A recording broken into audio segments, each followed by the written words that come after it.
3 tanda munculnya Dajjal apa saja? Karena bahkan baru disebutin 1. Saya nggak bilang 3 tadi. Saya cuma bilang ada tanda-tanda munculnya Dajjal, di antaranya 3 tahun. Oh ya. Riwayat Muslim ada, betul. Mana lupa. Tentang pertemuan Abu Ruqayyah Tamim bin Aus Ad-Dari dengan Dajjal. Ini di masa Nabi SAW. Waktu itu Tamim bin Aus berkisah bahwa dia berlayar di lautan, kemudian terombang-ambing oleh ombak, akhirnya terdamparlah di sebuah pulau. Lalu ia bertemu dengan makhluk yang dipenuhi oleh bulu-bulu semua, sampai nggak ketahuan depan belakangnya mana. Lalu Tamim berkata, kamu siapa? Kata dia, saya Jassasa. Siapa Jassasa? Kata dia, hai kaum, cepatlah kamu ke sebuah tempat ibadah sana. Di sana ada orang yang ingin ketemu sama kamu. Maka kemudian Tamim dan beberapa teman pun segera menuju tempat tersebut. Kata Tamim, sungguh aku bertemu dengan orang yang sangat besar sekali. Belum pernah aku melihat orang sebesar itu. Di mana tangan dan kakinya dirantai oleh rantai-rantai besi. Lalu aku bertanya kepada dia, siapa kamu? Kata orang ini, kabarkan dulu kepadaku siapa kalian. Kata Tamim, kami kaum dari Arab, dari Banu Tamim. Iya. Kata Dajjal, kata orang yang besar ini, lalu bagaimana kabarnya Muhammad dan sahabatnya itu?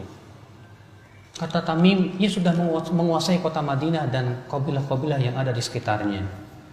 Kata orang ini, kalau mereka mengikuti Muhammad itu lebih baik buat mereka. Kemudian orang ini berkata, kabarkan kepadaku tentang Baisan. Tentang apanya? Kata Tamim. Kata orang ini tentang pohon kurmanya. Apakah masih berbuah? Masih banyak, kata Tamim. Kabarkan kepadaku tentang mata air yang bernama Zughar. Tentang apanya? Airnya masih banyak tidak? Masih. Kabarkan kepadaku tentang danau Tabariyah. Tentang apanya? Tentang airnya. Masih banyak, kata Tamim. Kata orang ini, nanti kurma-kurma yang ada di negeri Baisan tidak akan berbuah lagi. Mata air Zughar akan kering dan danau Tabariyah itu akan kering. Di saat itu aku akan keluar, kata Dajjal. Fa inni ana Dajjal, dan akulah Dajjal, kata orang itu. Setelah itu Tamim pun pulanglah. Langsunglah ia pergi ke kota Madinah. Karena Dajjal bilang apa? Karena mereka mengikuti Muhammad tentu lebih baik. Akhirnya Tamim pun masuk Islam dan bercerita kepada Rasulullah SAW. Setelah selesai sholat, Rasulullah naik mimbar dan berkata, makanakum, duduk di tempat kalian. Tadi datang kepadaku Tamim, menceritakan kepadaku tentang Dajjal, mirip dengan yang saya sampaikan kepada kalian. Ya, Rasul pun mengisahkan tentang kisah Tamim tersebut. Nah ini Pak, 3 tanda tadi. Apa itu? Pohon kurma di negeri Baisan sudah tidak akan berbuah lagi. Mata air Zughar sudah tidak akan ada airnya lagi. Dan danau Tabariyah akan kering. Tanda yang ketiga apa lagi? Terjadi perang antara kaum muslimin dengan Eropa. Nanti akan terjadi perang yang dahsyat, kata Rasulullah SAW. Di mana kaum muslimin berjumlah pasukan 12.000 pasukan berkuda.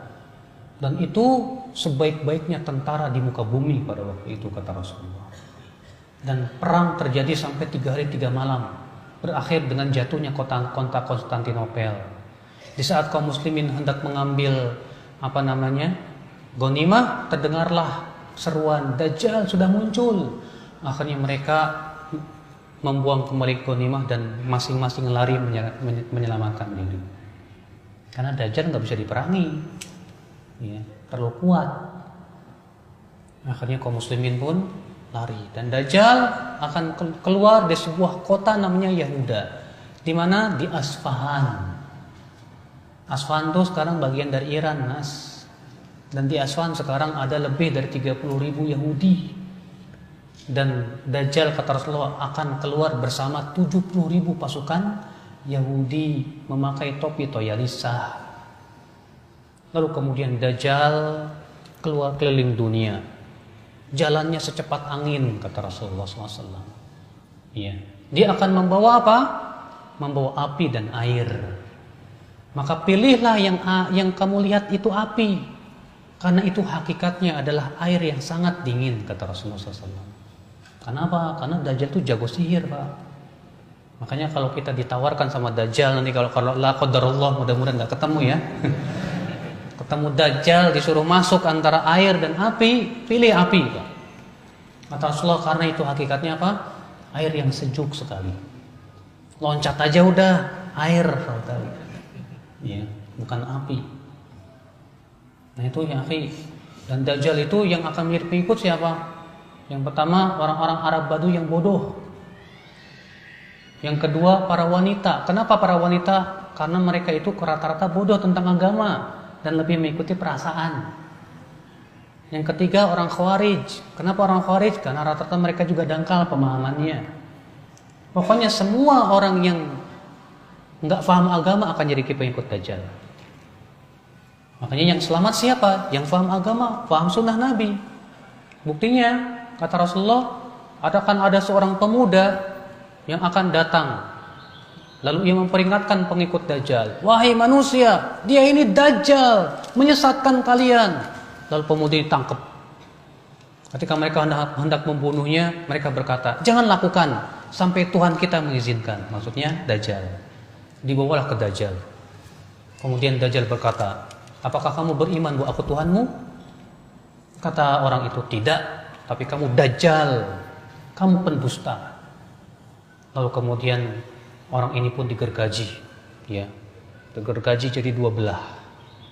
Lalu Dajjal pun berjalan di antara dua potongan tubuhnya, nempel lagi dan hidup lagi. Lalu Dajjal berkata, sekarang kamu beriman tidak? Aku Tuhanmu. Aku bisa menghidupkan orang yang sudah mati. Kata pemuda ini, justru aku semakin yakin kamu itu Dajjal yang diceritakan oleh Nabi SAW. Rupanya pemuda ini punya ilmu, Pak, tentang hadis Nabi SAW. Maka Dajjal pun menangkap lagi. Ternyata nggak berhasil. Setiap kali membunuhnya nggak berhasil. Ya, nggak berhasil Dajjal membunuh pemuda tersebut. Masya Allah, ya khotbah Islam, azakumullah. Makanya akhi, berarti yang selamat itu siapa? Mereka yang punya ilmu tentang ilmu agama, tentang sunnah Nabi. Adapun orang-orang yang tidak paham agama, rata-rata akan tertipu, mudah tertipunya. Karena memang fitnah Dajjal itu berat sekali, Pak. Tidak ada fitnah yang lebih berat daripada fitnah Dajjal, ya.